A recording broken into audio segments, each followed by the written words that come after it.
Hello, Night Nation. Trey Strelko here, and this is the Sons of UCF Live. Let's welcome in Adam and Mike. Guys, hello. Welcome, Trace. Welcome back. Good to have you back on the program. I know the transfer portal was eyeing you, but it looks like you were able to stave yourself away, which is awesome. And always good to have UCF Mike back for another week. Transfer Trace. I didn't know if I was going to see you this week, buddy. Good to see your face. The deciding factor was Adam's grandmother. That was the deciding factor when she was clamoring. When I was listening to you, Mike, I think you were trying to push me out the door there. And then I noticed the auditions with Andy and Brian last week. So didn't go so well. Rough. I'm having some meetings with Brian further this weekend. So let's see. It is good to be back with you guys. I was away last week, had social obligation, and reporting to you from Denver, out visiting family for the holidays. So hopefully my sister's internet will keep up with us for the next hour. Expecting a bunch of booms and announcements today, and the most we got was now former offensive coordinator and quarterbacks coach Chip Lindsey on his way to North Carolina. So not the coach perhaps that fans thought might be leaving, all the talk around T-Will. What was your reaction when you heard the news? Yeah, it turns out we were focused on the wrong coordinator the entire time. Look at that. Interesting. I mean, obviously, him and Gus had a previous relationship, but I assume he gets a chance to call plays directly at North Carolina, which I don't think he got to do here at UCF. So for him, it's probably a nice little opportunity to run an offense again. Interesting timing, obviously, signing day around the corner and transfer portal open. But I mean, we all know this is Gus's offense anyway. So this is the second year in a row now we've lost our offensive coordinator in the offseason. So kind of old hat for us, but curious to see what direction Gus goes in on this one. Offensive coordinator hasn't really been a position that I've focused on the last few years, even going back to Heupel and Frost even. The head coach has been calling their own plays for the last handful of years around here. I guess he does some work in practice and things like that, but when it comes to game time decisions, I don't know what we're really missing out on. Yeah, what's that job description? Must not call plays. Please apply. Give Coach Malzahn a call. So no doubt with the long time that Coach Malzahn has been in the profession, his coaching tree is extensive. Curious to see who he lands, but imagine that he won't have any trouble bringing somebody to Orlando. Portal been busy in terms of folks leaving. Shocker, Joey Gatewood back in the portal. And as well, how about these two, Mike, running back Anthony Williams and outside linebacker Carlos Bailey-Weiss? Did you have those on your possible portal list? I didn't even know who these guys were. That's why I asked you. That's why I knew you would. Never heard of them until today. Yeah, I mean, Gatewood obviously is a guy who moved around a little bit. Not surprised. Anthony Williams was a nice little running back. I mean, obviously, but you brought in Jordan McDonald. We got DeMarcus Bowman coming in. So I think I said a couple weeks ago, we're probably going to lose 1 to 2 running backs. Anthony Williams was one that was on the list for that. So he's a big kid, strong kid. I think he only got a little bit of time, but he was somebody I know we were all excited about. I think he had offers from Florida and Miami. But we've continued to find talent in the high school ranks in the portal, and at some point, unfortunately, odd man out on these kind of things. So Anthony Williams will hit the portal. I'm curious to see where he ends up. I think he's a good little player. As you guys have thought about it, you talked about it on your podcast earlier this week, linebacker Antonio Greer Jr. coming over from Tampa, and Alabama wide receiver Christian Leary as well, now with UCF. You like those two additions so far? Kind of counteracts losing Ryan O'Keefe, who commits to Boston College, and as well Jeremiah Jean-Baptiste. Yeah, Greer is a guy. I mean, two-time second team All AAC linebacker, has a bunch of tackles. I think he was obviously one of the stalwarts on that Cal defense the past couple of seasons. So he seems like a really veteran guy, kind of maybe in the mold of a Jason Johnson, who's played a bunch of football, just knows how to play. I think Christian Leary is a bit of an unknown. I don't know if he's gotten that much time at Alabama, but he certainly has all the skill sets. We saw that work out last year with an Alabama receiver coming over. I think it's too early to say he can replace Ryan O'Keefe. I mean, you're thinking of an all-time great at UCF and Ryan O'Keefe. So I don't know if I think it's a little too early to say Christian Leary is that, but he's definitely got some talent. Local kid from Orlando. I think he can make some noise as well. So I think these are two really nice additions coming off of a couple of tough losses for the Knights. You never know what to expect with these guys. How do they fit into the system? Can they adapt to the playbook? Things like that. Greer's coming over from a terrible team. Somebody had to make the tackles on that team, right? He was the guy. So I don't know if that means he's good or if he's. We didn't have to, Mike, actually. I mean, if you saw some games, they didn't have to tackle anybody. That's true, too. And Leary kind of reminds me of Javon Baker. Didn't get much playing time in Alabama. He had a big year here. So you never know. These guys are boom or bust. Look at Mark Anthony Richards. Came over from Auburn. We thought he was going to be a big deal. He didn't play at all this year. Yeah, not much action at all. Of course, early signing day coming up, less than a week away. A lot of fans refreshing and on social media and message boards trying to find the latest news. It'll be here soon enough, but important to see what Coach Malzahn and his staff do with this class in particular as now that ramp up into the Big 12. Yeah, we've talked about, Gus wants to kind of keep that hometown talent at home. Obviously, we're in the mix for a lot of kids in the local area that certainly are really talented, at least on paper. So the optics of keeping those kids here in Orlando and not letting them out to go to other schools, particularly some of the bigger schools in Florida, is huge. So we can start winning some of those battles and kind of changing the tide. It only takes one class. That's how this works, right? It takes one class of guys who are talented. And that begets the next class and the next class. So it's cool to see UCF involved in the names that they're involved with right now. Now, can we close the deal and get people to actually put pen to ink or ink to pen or ink to paper, whatever that might be? Then that's a whole nother story. But at least it's great to be in the mix on some of these things. And I have a feeling we're going to win a few. So let's just cross our fingers and see which ones those are. We were supposed to get the big news today, right? I woke up this morning and everybody's talking about, hey, there's going to be flips. It's flip season. Everybody's going to make a big announcement today. We heard nothing. Should we just announce it now today? Cedric Baxter's changing his commitment from Texas. He's coming to UCF. Who else are we getting? I don't know. Are you breaking? I'm breaking. I don't know. Breaking news. I don't know if I'm breaking it. I saw it this morning, and people have been reporting it, waiting for it to actually come out. It hasn't been official yet, but I mean that's the news everybody's waiting for, right? UCF's going to win some, maybe going to lose some. There are a lot of big announcements ahead. Stay tuned. Adam and Mike will have the complete breakdown on the Sons of UCF pod. You're recruiting experts here at the Sons of UCF. Alex Ward, long snapper, accepts an invitation to be in the Hula Bowl. That bowl, of course, played in Orlando at the Bounce House. I believe he's the sixth night to be in that game. And Mike, we're on the eve of bowl season. I asked on my Twitter poll this week, 43 bowl games. Is it just right? Too many? Not enough? Too many? How many times did you vote, Mike? Too many, 55%. I'm only allowed to vote once. Who are the sickos that voted not enough? Gamblers. Yeah, they have to be degenerate gamblers or just nothing to do with their lives. I mean, what are they watching? San Antonio? I don't even know. We just lost 14% of our audience. Those people. Those guys aren't watching this show. They're watching Sunday Night Football or Thursday Night Football, and they're gambling on that too. I don't know what they're doing.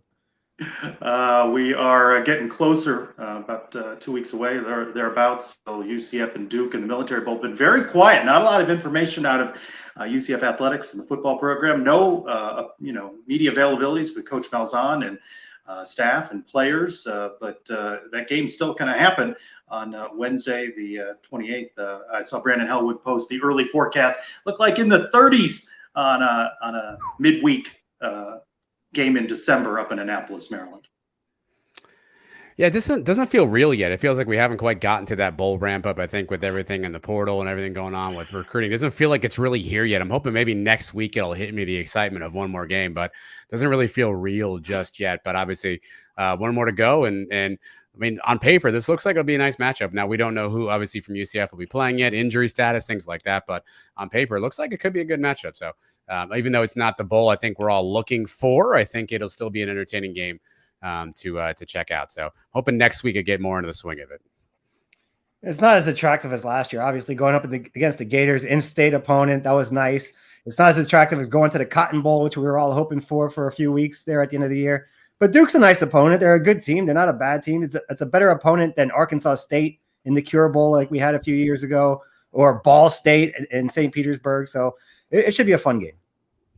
Well, let's talk a little bit more about bowl preps with a return guest on Sons of UCF Live. He's Sam Jackson. You know him as the offensive lineman on the Knights for many, many years. Sam, welcome back to Sons of UCF Live. Thank you for having me back. Before we talk about a fundraising event that you have on Saturday to benefit your foundation, I want to talk a little bit about Jake Hescock, a man that you played with, and maybe a remembrance from you, a story about Jake that fans might appreciate. Man, there's too many stories to count. Yeah, that news, I think, definitely, it was one of those things that hit me hard because He was a couple years older than me, and I played I played 4 years with him. So, I really grew to love that kid, and he was like a brother to me. And I've dealt with my emotions throughout the week, and he was just always the funny guy. There was always something. He could always bring you up, and when you're in the thick of practice, you always need someone that is going to help you.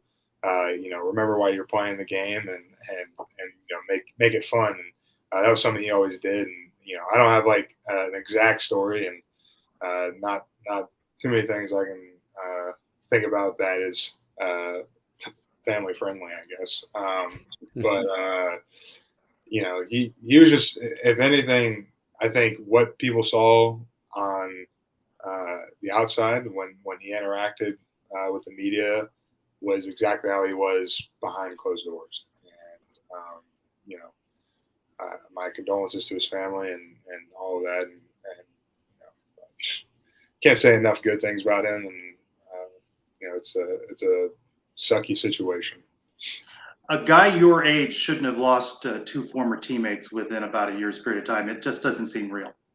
Yeah, then I think that's also one of those things where it's almost like I don't even know how you deal with it, like really, because it doesn't really feel real, right? And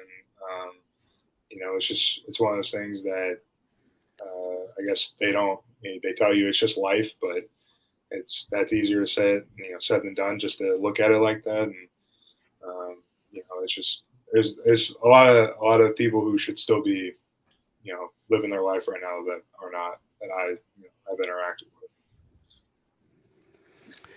I mean, Sam, obviously no easy transition away from that, but we were talking about the bowl game, obviously, prior to you hopping in. Can you give us some insight? What's the schedule been like? Have you guys been doing any sort of bowl prep? Have you been off since the Tulane game? What's the schedule been like for all y'all? Last week we had workouts and stuff, but this entire week we've had off. I think the coaches have been gone. We were still with the strength coaches, but they've been out recruiting. And this entire week we've had off, but we start back on Saturday. Besides the game, what else are you actually looking forward to? Are you going to be able to enjoy some of the other things in that area? Do you stick around after the game and maybe do some sightseeing afterwards? How's that work? Well, I don't think I'm sticking around after the game, but I've never actually been to. We're staying in DC, I've never been there. We've played Navy, but can't go sightseeing. So I think we're going to see the monument. That'd be cool. And then I think we're going to the Smithsonian. I don't know that for sure. I just know it just says museum on our thing. So there's only one museum in DC apparently. They're going to take you to some off-brand museum, and you're going to be very disappointed now. What was your reaction to the news today that offensive coordinator Chip Lindsey moving on to North Carolina? What's it been like to work with him the last year? He's awesome. He came in and he fit right in with the staff and the players. He's a real players guy. He talks to you just like he's one of your dudes, just one of your buddies. It's awesome for him. I'm really happy for him, and I know he'll be great at UNC, and hopefully he's able to do what he wants to do. Sam, obviously a couple of tough games this year on the schedule. If I gave you one game you could do over right now, one game from this season you could play again, which game would you want to play again? The championship. Yeah. Why? I just, it's just one of those things where it's like, I just feel like we didn't play our best right at the beginning, and it kind of put us in a hole.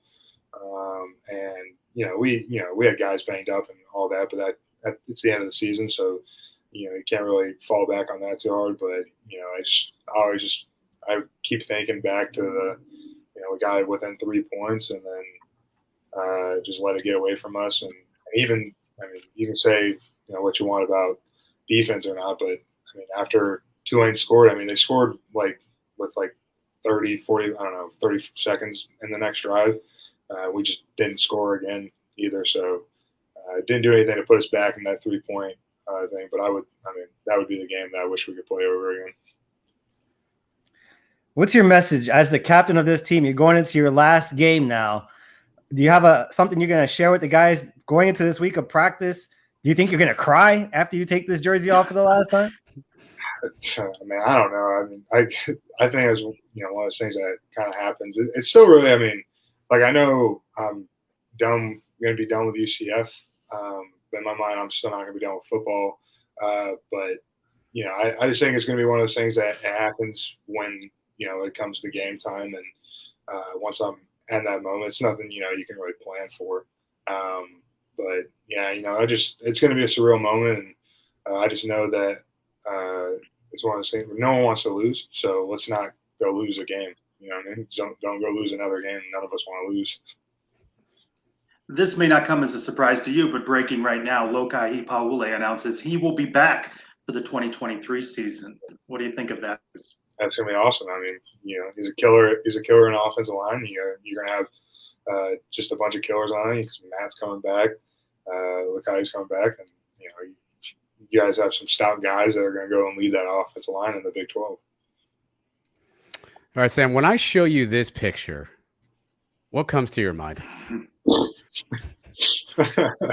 That's funny. I think that kid he's wearing slides to a visit. What a rude person. What'd you weigh there? What do you weigh now?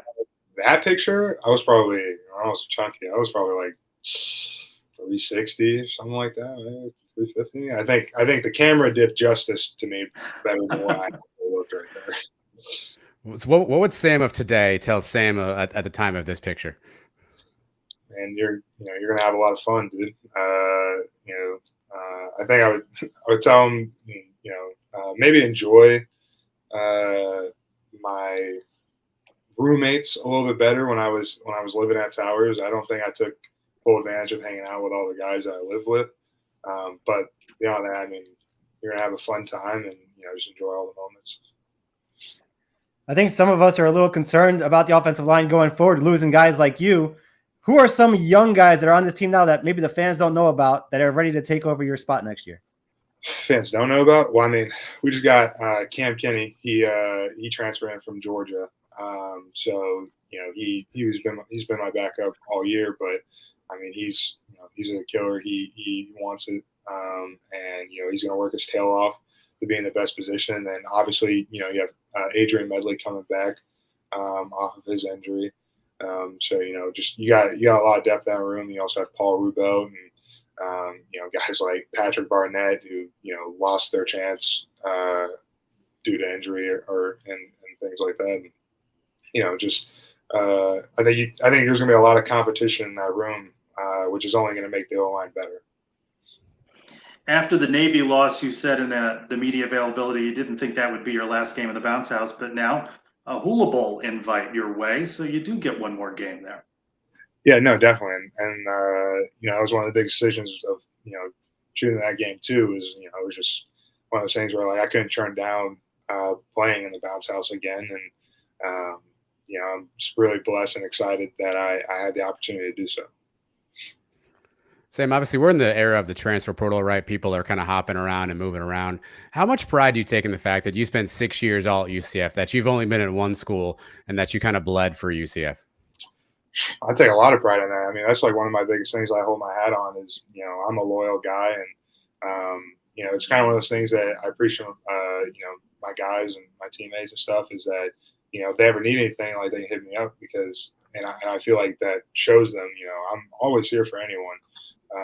And when I stick to someone, I'm going to. I mean, even in the recruiting process, I said, whatever team I commit to, I'm not doing the decommit and all that stuff. I committed to UCF going into my senior year. They were my only official visit. So and I had other offers. I'm one of those guys that when I make a commitment, I'm going to stick to it. We need a new saying for guys like you. It's once a night, always a night, only a night. Now with the transfer portal thing, guys transferring out before this bowl game, you being a captain, a guy that's been here forever, how do you feel about guys? Do you think we need to change the rule that you can't go into the portal till after the bowl game? Or something's got to be done, right? I don't know if the bowl games really. I mean, for me, it's kind of the whole I think transferring thing needs to be looked at. I mean, especially coming from a guy who obviously is loyal and stays to one school, and it's hard to watch guys leave. But you know, I just think that's something that needs to be looked at. Like maybe the transfer rules, like maybe I don't know, guys have to be at the school for 2 years before they leave or something like that. Because I think a lot of guys, especially nowadays, like if you're not a top tier guy and you're leaving a school, it might be for the wrong reason. Like you think that you're getting, screwed over out of reps or something like that. It's really hard for that to change at another place. But I also, on the flip side, understand like sometimes people just need new impressions with different coaches. But yeah, no, there needs to be some sort of, I don't know what they have to do, but they need to do something. Let's go back to that AAC championship game. Let's talk a little bit about Mikey Keene. Are you a little torn there? You understand his situation, but you'd have liked to have seen him maybe come in off the bench in that game? No, I mean, I respect his decision, and I love Mikey too, and I understand from that rule, from that point of view, and that's one of those things where it's like, he went into the year saying that, he was only going to play 4 games if he wasn't the starter, and I think he got way too much flack for the not coming off the bench and having Tommy have to have share reps and go in when he could have. But I don't think a lot of people understand, I get the importance of a championship game, but imagine losing a whole year of where you could have played 12 games for playing basically 3 games because he played, the half of Navy, the half of Cincinnati, 1 game for Memphis, and then a half of USF. So you play 3.5 games and you lose out on 9 others, basically. I mean, it sucks because that's just the rules, but I don't fault him at all for it. And it wasn't like, the team was surprised, once we got there, we all knew all week, what the deal was. Sam, this year we heard Gus at the podium talk a lot about, 5 new offensive linemen coming together, playing different positions. I know you moved around a little bit.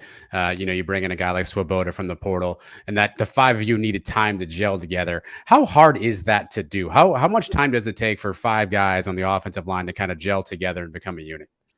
Well, I guess there's definitely no set time.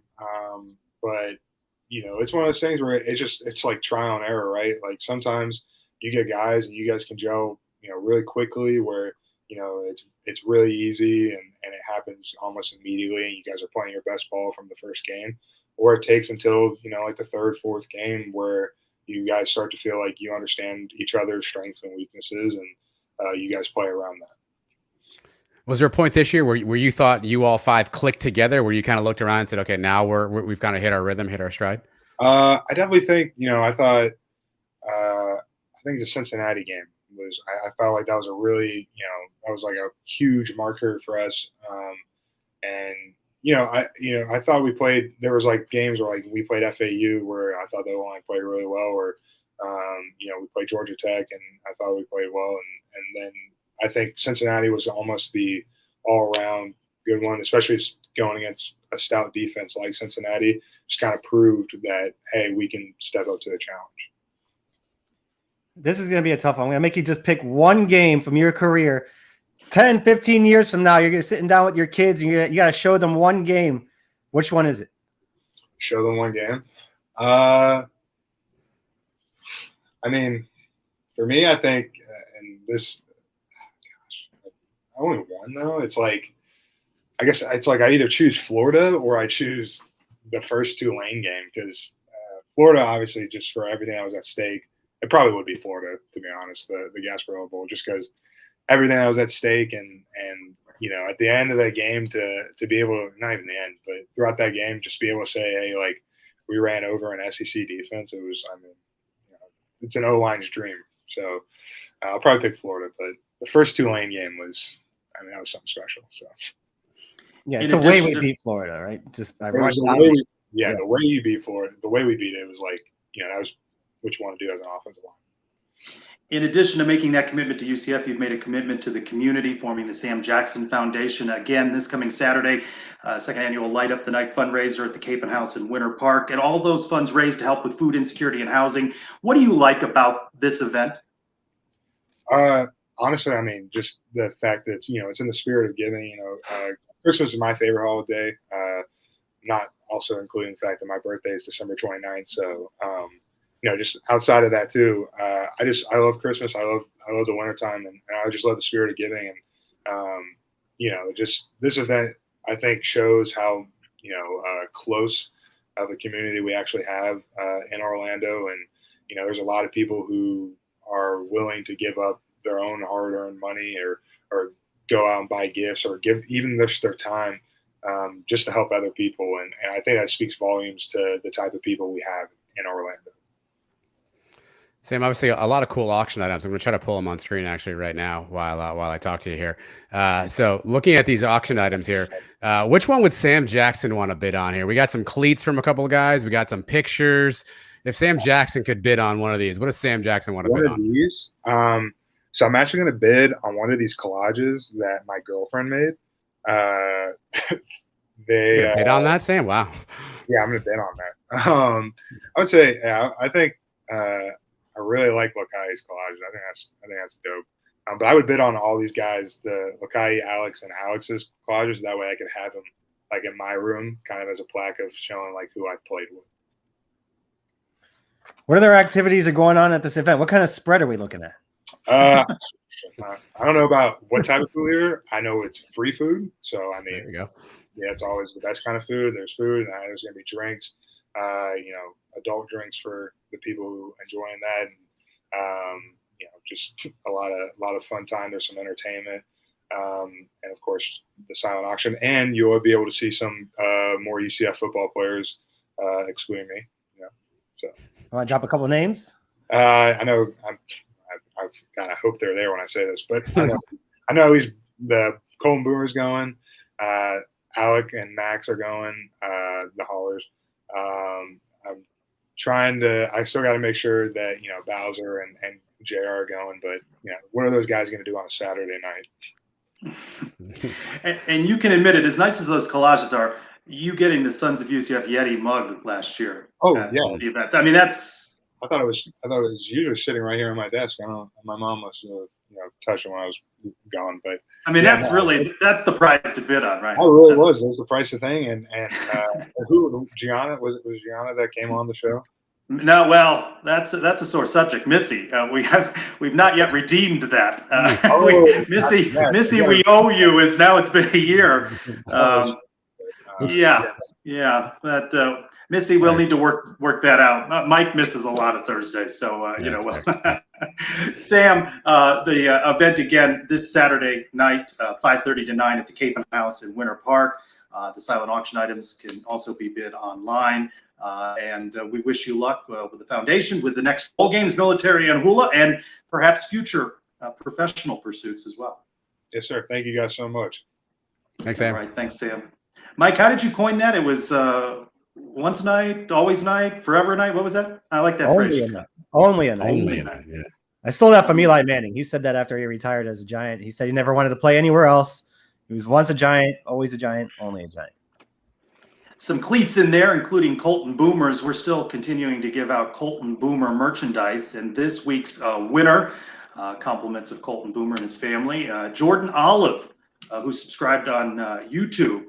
We will get in contact with you as well. Last week's winner. We're going to give away another thing next Thursday on Sons of UCF Live. So give us a 5-star review on the where you download the podcast and the show, or subscribe on YouTube, right, Adam? Yeah, send us a DM of a screenshot of you subscribing to YouTube, or again, a 5-star review on podcast. And a lot of people are asking, you can't leave a review on YouTube. So the best we can do is at least get us a new subscriber. If it's not you, get your brother, your sister, your neighbor, your garbage man, whoever. Get them subscribed, take a screenshot, send it in, and you could be walking away with some Colton Boomer merch.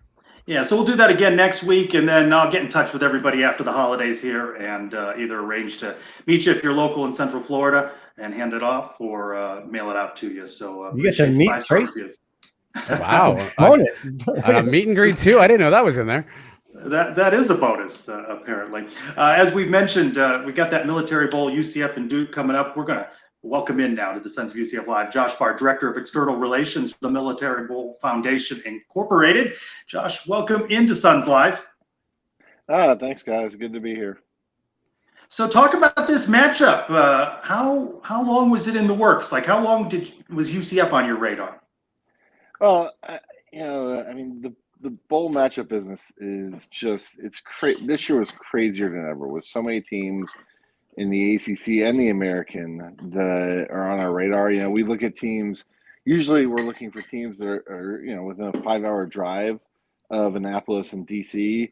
But we also look at teams like UCF. I mean, they have such a big following. They're such a big name that we're interested in those guys too. And then on the ACC side, there were so many teams that were very similar to each other and right there with each other. I mean, we really didn't know. We kind of had a feeling that our American team was going to be the UCF Tulane loser in the American Conference Championship game, but the ACC side was way up for grabs. Josh, what makes UCF an attractive bowl entrant? What's as somebody who's putting this bowl on? What about UCF excites you playing in the bowl? Well, I mean, UCF obviously, first and foremost, they're a really good football team, right? And I don't think anybody's going to question that. And they have a great following. They're a well-known entity. They have some very good players. We think that our game with UCF and Duke is just a terrific football matchup. We're really excited to see them get on the field and play each other. Besides the game, usually the week leading up to the game is a lot of fun for both teams. Mm-hmm. What kind of events are we looking at for these guys? So, we're unique, right? The teams come up and they'll spend the week in, I can't get this light off the top of my head, by the way. There we go. The teams come and they spend the week in Washington, D.C., but then the game itself is in Annapolis, and our events for fans are in Annapolis the day before the game. So UCF is going to arrive on Christmas Day, and they have a handful of events that they're going to squeeze in real tight. I mean, I think Duke's coming in on December 23rd, whereas UCF is going to be here only a few days, and they're going to practice. They'll visit the National Museum of African American History and Culture, which is it's a relatively new museum on the Smithsonian downtown. And it's one of the top attractions in DC. They'll also do a pack for troops where the team will make care packages that will be given to troops that are heading overseas. And those are two things that are pretty neat to have happen. We like to think that our bowl game is not just another bowl game on the circuit. That what we do makes a difference for the troops in uniform, and when they are, we do that in several ways. We have we have lots of tickets that are available complimentary for active duty service members and veteran service members in the National Capital Region. They'll be at the game. They'll be in an enlistment ceremony with about 100 new recruits for the various branches of the military on the field. Taking the oath of enlistment. There'll be lots of military personnel at the game, and we have a pregame parachute team jumping in. It's all veterans and Army Rangers jumping with these giant flags dedicated to different branches of the military. So there are lots of things going on, and then game day itself kicks off. Our game's at 2 p.m. this year. But game day itself kicks off at 10 a.m. We have a tailgate at the stadium with lots of different military elements and vehicles available for people to look at up close. And also we have a military bowl parade that starts in downtown Annapolis and goes out to the stadium. So there's a lot going on, and UCF is going to fit an awful lot in a really tight window, but we're pretty sure they're going to come up to the DC area and have a great time. I had the opportunity to go to the UCF Navy game a couple of years back in Annapolis, and for fans, there's just so much history there. They'll enjoy that venue as well. What is it like to have that Naval Academy as a partner in this and the stadium in Annapolis? Yeah, I mean, if you've been to the stadium, I mean, Navy Marine Corps Memorial Stadium is a fairly small venue, right? It only seats, the capacity is listed at 34,000 people, and that's with the hill in the north end zone. So it's not a big stadium. It's pretty compact, and the Naval Academy has done a really nice job of renovating most of the stadium in the last several years. we think it's a great place to watch a game. They're all throughout the stadium. There are different reminders of battles that have been fought that the the United States Navy has participated in. We just think it's the perfect place to play a game that's called the Military Bowl. All right, Josh, let's get down to brass tacks. What's in the give bag for the players? Obviously, the swag bag gets a lot of attention every year. What's in the swag bag? What can we expect? So the players will all get a Visa gift card. That makes up a large portion of this year's player gift. They'll also get a branded backpack and a Military Bowl and USO hat. So players will be able to do some shopping on their own with their gift package this year. Okay. For guys that haven't bought their tickets yet, maybe want a premium experience, are there any tickets that offer maybe like an all-inclusive ticket, any special things like that? So we have lots of different options with hospitality throughout the stadium. The best thing to do is go on militarybowl.org/tickets, and you can see the different things that are available there. And let's wrap up with this. Tell us a little bit more about throughout the year what the Military Bowl Foundation is involved with. So the Military Bowl Foundation, it's interesting. I've been working on the bowl since 2012, and when I started, all we had was the bowl game, right? And the following year in 2013, we started something called DC Touchdown Club, where we do an annual awards dinner that highlights some of the top names in football, both locally and nationally. And so we've done that for the past 10 years now, and that draws about 300 people to our dinner at a country club in the Washington area. And we also do a high school football player of the week and a golf tournament with that. But then I think it's one of the most interesting things in all the bowl games that there is. In 2016, the Military Bowl Foundation purchased a 294-acre farm on Maryland's Eastern Shore and renamed it Patriot Point. And Patriot Point is a retreat center for wounded, ill, and injured service members. And what we do is we partner with different military and veteran nonprofit service organizations, and they identify the guests and they have program managers, and they'll bring them in. We have one person who lives on site who kind of runs Patriot Point, and it's a place for these recovering service members to go enjoy outdoor recreational activities at no cost to them. They just come down to Patriot Point, and they're able, working with these groups who bring them in, they're able to enjoy whether it's fishing, boating, hunting, water sports, kayaks, canoes, just hanging out on the beach and enjoying a bonfire. There's a wonderful gym, thanks to Under Armour, the Under Armour Freedom Fitness Center. And there's just so much that people can do. And some people come for a night. Some people, there's some groups that come in from farther away where they'll bring guys in from around the country, and they might be there for 5 to 7 nights. Sometimes the groups might be, 2, 3, 4 people. Other times we've had 70 people with people camping out in tents on the property. It's just the neatest thing. I'd encourage everybody to go learn more about it. Patriotpoint.org is our website, and just that's where the money from the bowl goes to benefits USO, and it benefits Patriot Point. And so what we do makes a difference. I mean, it's letting people it's letting service members have this opportunity that it's just amazing. And we get the feedback all the time is thank you so much, but when can we come back because we had such a good time? And the stories that service members tell after they've been deployed or abroad, or whether they've served here or they've been through traumatic experiences, being able to get away and relax your mind and rest and take a 24 hours, 40 hours away from your everyday stresses is pretty amazing. Thank you for sharing that. I won't put you on the spot with a score prediction, but I will ask you this. If it's a low scoring game, you're going to be surprised, right? You're expecting this to be a shootout. I think it's the over, right? Take the over. Take the over. Josh Barr, Director of External Relations with the Military Bowl, thank you for being with us, and I'll see you up there in 2 weeks. Sure thing. Sounds good. Thanks, guys. Thank you, Josh.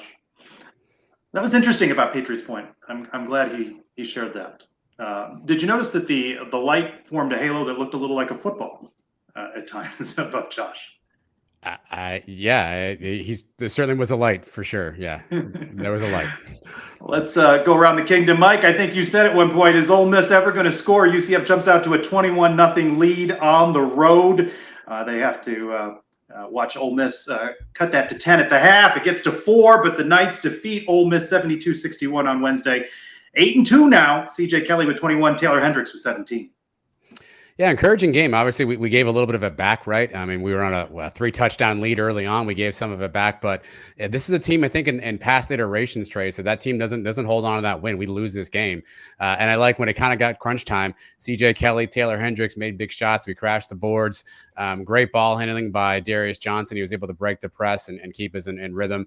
We made some free throws.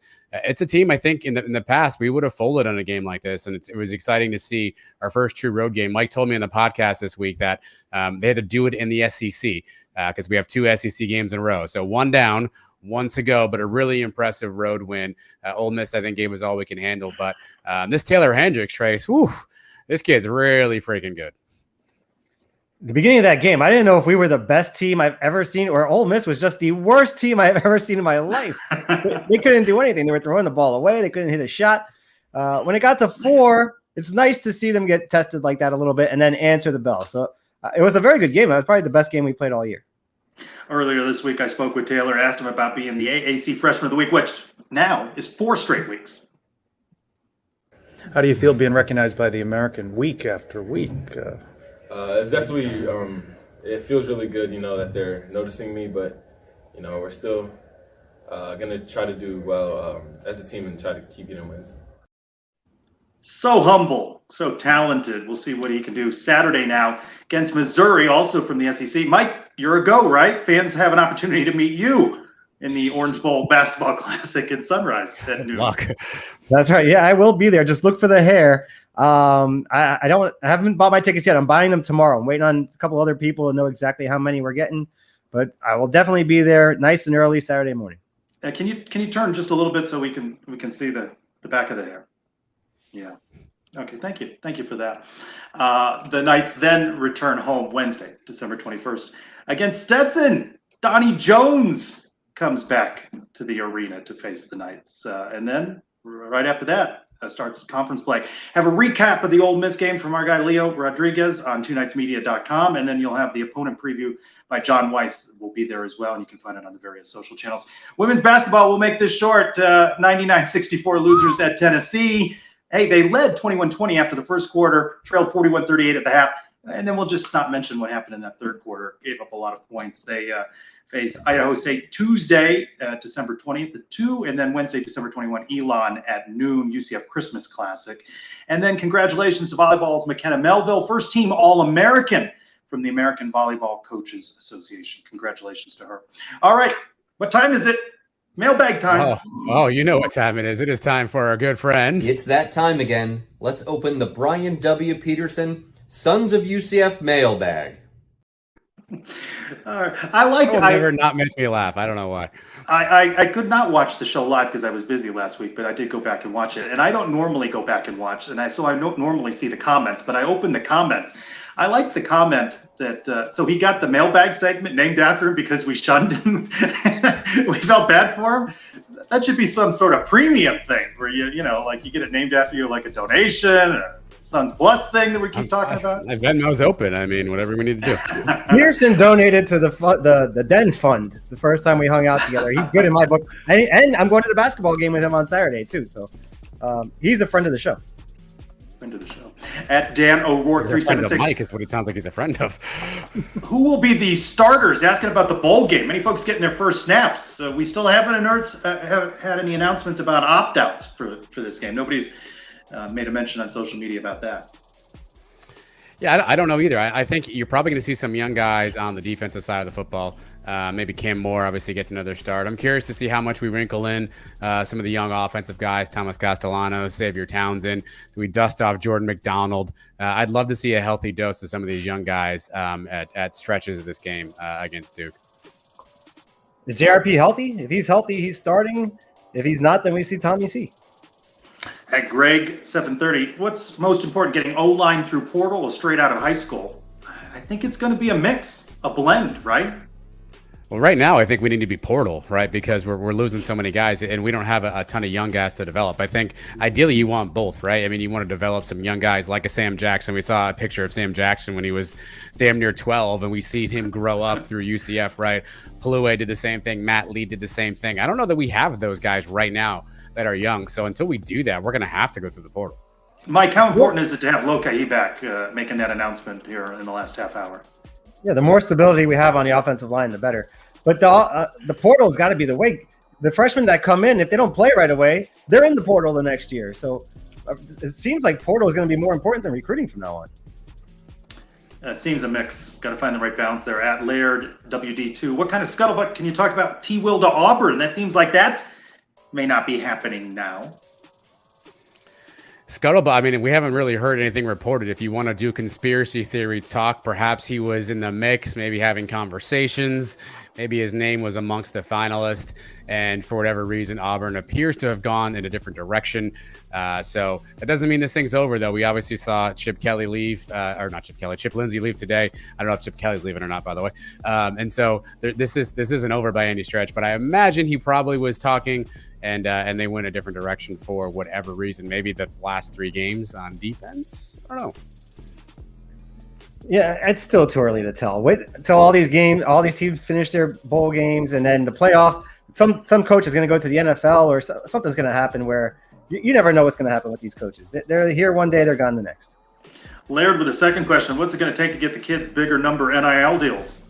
More donors, more contributors, right? You're going to have more people stepping up with big dollars in these collectives in order to keep some kids. At Rejoice Nights, asked this, of course, before the news broke this afternoon. Do you think any coaches, staff get replaced after the season? Now, she says replaced. I don't know if she means, involuntarily by Coach Malzahn. I wouldn't say I'd see him making a move, firing a coach. Yeah, he probably would have done that by now if he was thinking about making a staff change, right? With all the coaches that are kind of free after some of the other carousel moves. Obviously, we know Chip Lindsey has to be replaced. There's some rumors about at least one more offensive staffer potentially being on the Auburn radar. So I think that's what you're looking at for right now. But to Mike's point, NFL could come calling for a college coach. I'd open something up. We had the unfortunate passing this week of Mike Leach. That's going to put some upheaval at the coaching staff at Mississippi State. So some of this stuff isn't over yet. They'll continue to churn a little bit. Ryan Schneider on the staff soon. You heard it here first. Is that insider information? No, that's just what I want to happen. But okay. I don't know if it's actually going Well, the Suns, they kind of will things into happening. That's the magic of the Suns show. At Josh Carr 5, do you think Gus will handle red shirts differently for skilled players in the future because of the way the situation played out at quarterback? Mike, what about you? You've been critical. I mean, a lot of fans have been critical about the way the quarterback situation played out. Do you think anything could have been done differently in the way that was handled? I said it a couple of weeks ago. I don't want him ever to make this deal with anybody again. If you're the backup quarterback, that's your job, to be the backup quarterback, not only for 4 games. So hopefully he's learned his lesson here, where he's not going to get burned later on in the year. He was planning on not having to use Mikey those last 2 games. Turns out he had to use him, and then he couldn't use him for a championship game. Couldn't use him for a bowl game if we had gone to the Cotton Bowl. So there's no more of that. I'm sorry. If you're not the starter, you're the backup. Somebody has to be the backup, not just a redshirt backup. This is going to be a looming problem in all college football, Trace. I don't know if it's just a Gus problem because Mike said it earlier. If you're a freshman, you're not playing, you're in the portal, 3 games later, right? So I don't think any coach really has it nailed in terms of how to best navigate this. You saw throughout college football, I think over 900 scholarship athletes entered the portal in this little brief window of time here. So 900 kids said, hey, I'm not getting enough playing time, or I want a better situation. I wouldn't say any coach is really nailing that. But to Mike's point, I think Gus has to find a better way of being more upfront with his players. I think if you're honest, there'll be some respect factor there. Yes, you're going to lose some, but I think it's better than holding the team hostage, which kind of happened a little bit this season with the quarterbacks. And as you guys have talked about, Mikey enters that transfer portal, and there are a lot of quarterbacks in that transfer portal. He went into a crowded room there. Yeah, I mean, over 900 kids in there, Trace. I mean, that there and across all positions. And I think Sam said it earlier. Like, if you don't have a dedicated place to go, if you don't know where you're going, you hop in the portal, and thinking, hey, I'm third string here. I got to get in the portal. Well, now you're 900th string, right? Because there's other guys in there as well. So some kids are going to have to make some really tough decisions, and you're going to find some cautionary tales out there, unfortunately. At MPT Nest 4, does either McLean or Castellanos take over the starting role at some point next season? Are we setting up now for another season of this? I mean, I know Gus favors JRP, but is this just going to be the way this drags on? Because I think it took some of the fun out of the season. Well, I think, look, I mean, the stats would tell you JRP didn't finish a bunch of games, didn't start one game this year. So just off injury alone, it's very possible that somebody has to start a game or a couple of games for UCF next year, just off that factor alone. But I think we're same bat time, same bat channel. We'll be back here in April at spring game talking about who's the starter, who's the backup. Timmy looked good. Tommy looked good. JRP didn't do this. I mean, I think we're heading ourselves down this hill for another year as well. The quarterback may not even be on the roster right now. The transfer portal, who knows who's going to be on the team next year. I think it added more excitement to the season. I don't know about took away fun. You know what took away fun? Losing the Navy, losing to East Carolina. That took away some fun from the season. I'll give you that. At Spurs Unite, biggest what if from the season. Several contenders here. Want me to go? What if we beat Navy and we have that championship game at home? Are we playing in the Cotton Bowl in a couple weeks? You feel better about it, don't you? I think so. I mean, we saw the team. They didn't play their best game against Tulane, but even being down big, making that comeback. If we're making that comeback at home and you have the momentum on your side, you got the crowd behind you, just like 2018, you never know. What if somebody other than Gus called plays? Wait, Chip. Oh, no. He didn't call plays. I skip ahead a little bit to your interview with Big Cat. I love that question. What would you get Coach Malzahn for Christmas? A new playbook. Listen, Big Cat, we'll skip ahead a little bit. If you have not heard the Big Cat interview, I mean, he's such a character. Watch the video version if you haven't. My two favorite parts are anytime we asked him a question, he just leaned back in his chair because he didn't want to answer the question. And then the face he made when I say the word Joey Gatewood to him. Those are worth the price of admission alone to watch the video of Big Cat. That's funny. At M_M in UCF, is it possible to get games in 2023 on Sunday, Monday, and Tuesday to complete the full week of UCF games in just 2 seasons? If UCF were in the Conference USA, they're going to be playing Tuesday night games. The way the football season coincides with the hurricane season, anything is possible. I would hope not with the Big 12 schedule, but I feel like Timo is a bit of a maverick in this regard. I can see him thinking that like a Monday night game would be fantastic. Get used to Saturdays. Everybody complains about weekday games for the last few years. I think we're going to see a lot of Saturdays and a lot of Saturday at noon kickoff. I think you're right. There have been rumors, of course, that came out, really statements from the Big 12 that they hope to have a schedule announcement by mid-December. Hey, it's December 15th. No schedule announcement just yet. Maybe that's something we'll be able to talk about next week, unless they delay it into the new year. At Joyner Perez, what did you see from the 2022 season that gives you the most hope for the future of UCF football? I like that question. We found a kicker. I like Xavier Townsend. Xavier Townsend, to me, looked like he's going to be something special. I was very confident as a freshman returning punts. I don't think he muffed any, and very confidently returned a bunch of them. I liked him. I like the little bit that we saw out of Jordan McDonald. I love the way that kid runs. I know we only saw him in the one game, but those two guys I think are going to be good. Adam, why'd you say kicker? You're not encouraged by anything else? I mean, I think kicking's been a position since Dylan Barnes left that we've been struggling with a little bit. We finally had a kicker this year where we've all felt confident that when he tried it on the field, we were going to make a kick. So I think there's always hidden games where kicking and special teams have come down to bite us a little bit. So having a solid kicker that I think we can count on is actually a nice part. I think all the other parts are going to be interchangeable. Right, we're going to have new pieces come in, new fast guys, new guys in the offensive line. All that stuff will be interchangeable. But and I think we'll have a ton of speed, a ton of talent. We just brought in Christian Leary, who's probably going to be a pretty good player. But I like that we have finally a solid special teams guy in Colton.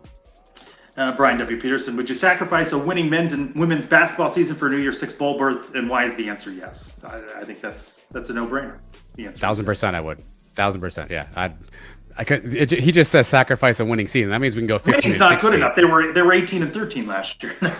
Winning's not good enough. Mike, what about if we phrase this a little bit differently? Men's basketball, deep run in the NCAA tournament. I'd love to see that. I mean, those are the two things I always want to see. College football playoff and football, tournament and basketball. You can give me, I said it on Twitter. I don't care if we win a single game in any other sport, to be honest, if you want me to tell you the truth. Whatever. Those two sports. Wait, isn't that what Big Cat said? To tell you the truth. Yeah. I mean, golf, tennis, I'm happy for the kids. They're getting scholarships. They're playing in college, but I don't care. At 2Doctors_Dad, Taylor Hendricks is worth the price of admission. Definitely agree with that. With his brother Tyler redshirting, moving to the Big 12, does that guarantee at least one more year? It feels like he would benefit from that, and that's us selfishly saying we want to see him here for another year.